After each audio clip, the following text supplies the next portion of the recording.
Before it starts, if you feel like you want to commit suicide, please reconsider you're going to give pain to someone who loves you, and if you feel no one loves. No, I do so please call your loco. Suicide and crisis lifeline if not for yourself, for the people will love you. Why me?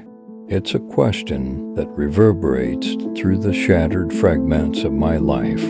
People call me selfish, but they don't understand the gravity of my situation. I cling desperately to what little remains, for I have already lost so much. I used to be surrounded by abundance, but now I'm teetering precariously on the brink of oblivion. And then, on that fateful day in 2003, December 18th, my grandmother slipped away from this world.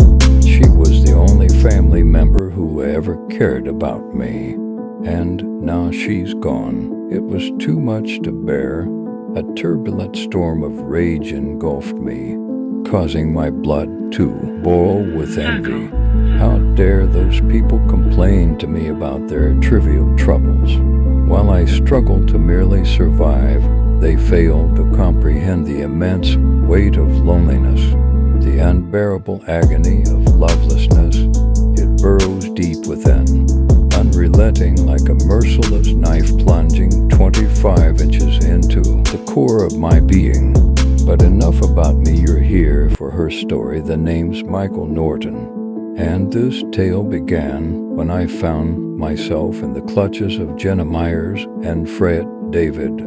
Those merciless bullies in our class, they had set their sights on Anna, a girl who had garnered no favor from anyone, not even her own parents. Rumors swirl that she had been tossed around foster homes like discarded trash, an unsettling revelation. As much as I wanted to intervene and lend a helping hand, the fear of losing my friends held me back. No one liked Anna, and the stench that seemed to cling to her, that nauseating whiff of burned flesh, didn't improve her situation in the least. It was as if she bathed in the remnants of a charred corpse, and cleanliness was a foreign concept to her. So, when my friend approached me with the audacious plan to ask her out, I thought he had lost his marbles. He, after all, was the epitome of popularity, blessed with a plethora of options. Why would he stoop so low as to choose her out of all people? But I refused to believe it, even in the face of irrefutable evidence. But life has a peculiar way of proving us wrong. Against all odds, Dave and Anna began dating, defying the sea of opposition that crashed against them like relentless waves.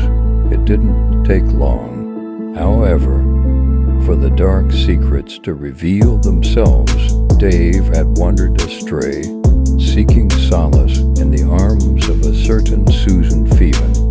And when Anna discovered this treacherous betrayal, the world around us quaked with her fury. It was on that fateful day, screams escaping from the depths of our school, that we rushed towards the cacophony.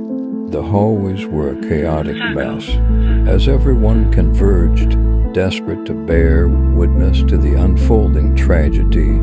Little did I know, in retrospect, that I would grow to regret that impulsive decision, forever etching the horrifying scene into my memory. There she was, Anna, doused in gasoline, a sinister fire flickering in her eyes.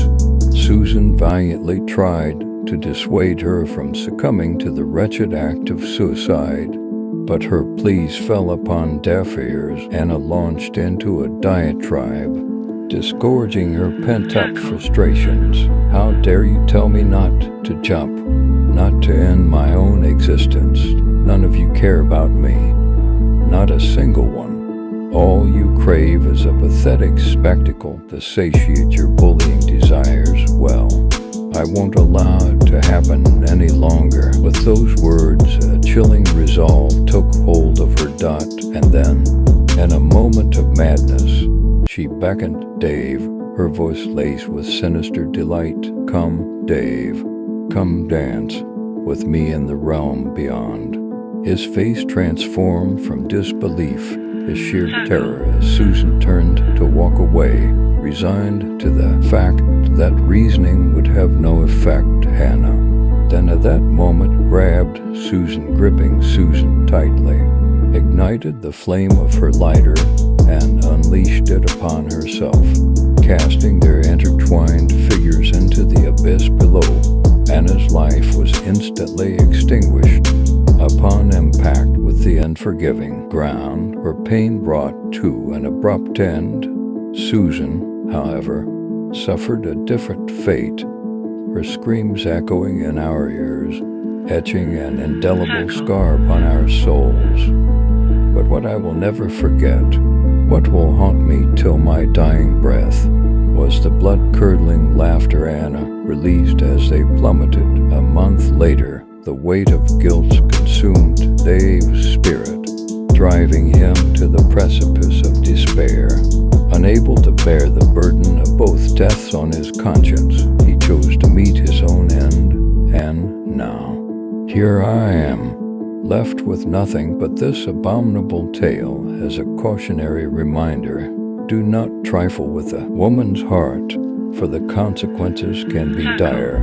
With nothing of substance remaining in my life, I contemplate the ultimate act of self-destruct, knowing that soon after I publish this, I shall follow suit, as I don't think I'll be the same after these events. In fact, I don't think any of us will be the same. We were all sent to therapy, but we all agreed it had no effect.